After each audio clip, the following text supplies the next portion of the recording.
kasih pasti murah hati, kasih-Mu, kasih-Mu Tuhan.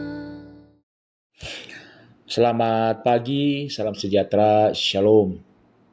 Jemaat GKB Ebenezer Pulau Mas yang terus diberkati Tuhan. Tema renungan kita pada pagi hari ini, setia pada panggilan Tuhan. Yeremia 1 ayat 5. Sebelum aku membentuk engkau dalam rahim ibumu, aku telah mengenal engkau, dan sebelum engkau keluar dari kandungan, aku telah menguduskan engkau. Aku telah menetapkan engkau menjadi nabi bagi bangsa-bangsa. Jika kita diperhadapkan dengan satu pertanyaan, apa panggilan hidupmu? Jawaban umum adalah menjadi orang yang berguna bagi orang sekitar kita. Jawaban yang bagus, tetapi sepertinya tidak menjawab pertanyaan tadi. Panggilan hidup adalah tujuan hidup yang telah ditetapkan oleh Tuhan untuk manusia jalani. Jika demikian, apakah semua manusia memiliki panggilan hidup? Yeremia memberikan teladan yang baik tentang bagaimana merespon panggilan Allah dengan ketaatan dan kesetiaan. Yeremia adalah putra Imam Hilkia, berasal dari satu kota imam di Anatot, tanah Benyamin. Yeremia dipanggil untuk menjadi seorang nabi di kerajaan Yehuda. Yeremia tercatat sebagai nabi yang hidup di pemerintahan kelima kerajaan Yehuda. Dalam Yeremia 1 ayat 5 yang barusan kita baca, kita melihat bahwa ia dipanggil sebagai nabi sejak dalam kandungan.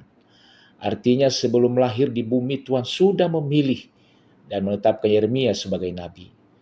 Tuhan menegaskan bahwa ia telah merancangkan rancangan damai sejahtera bagi Yeremia, bukan rancangan kecelakaan.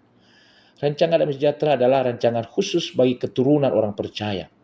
Dalam bagian itu kita juga belajar bahwa kekudusan adalah syarat mengalami rancangan damai sejahtera. Tanpa kekudusan, manusia tidak dapat melihat atau mengalami Tuhan. Tidak sampai di situ. Ada sebuah tindakan yang harus kita lakukan selanjutnya, yaitu berani melangkah.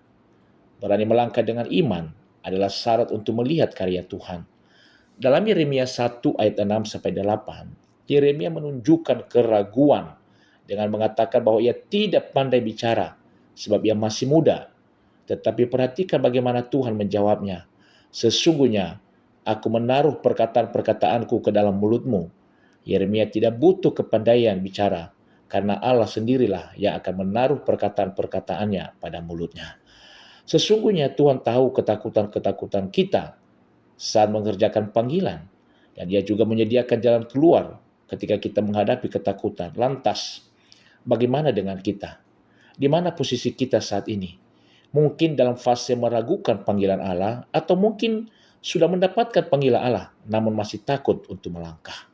Sebagaimana Allah juga meneguhkan dan memperlengkapi Yeremia, maka Ia pun juga pasti akan memberikan kita keberanian untuk mengerjakan panggilan, sekaligus memberikan cara-cara untuk mengerjakan panggilan itu. Entah panggilan itu dalam studi, profesi, keluarga, ataupun pelayanan yang Allah berikan. Tugas kita adalah setia, siap sedia, dan taat, kemudian melangkah dengan iman untuk melihat karya Allah yang besar dalam hidup kita dan pelayanan kita. Kalau Allah yang memanggil, kita tidak perlu ragu, karena Dia menyiapkan segala sesuatu. Tuhan memberkati kita. Shalom.